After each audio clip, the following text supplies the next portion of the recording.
yuvintirayotganimizda yuvintiradigan suvlar margansovkali bo'lishi mumkin. Chereda yoki ramashka damlamasidan oddiy ichimlik suvini iliq holatda qilib ana shulardan foydalanamiz.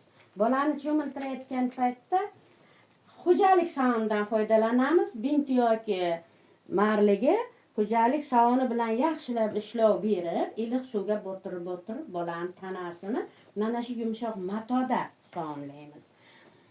Margansovkani yaxshilab hamma yog'iga tegizib, bolani tekshirib, qo'ltiqlari, bo'yinlari hamda oyoq ostilarigacha, barmoqlarini orasigacha tekshiramiz. Toshmalar yo'qmi?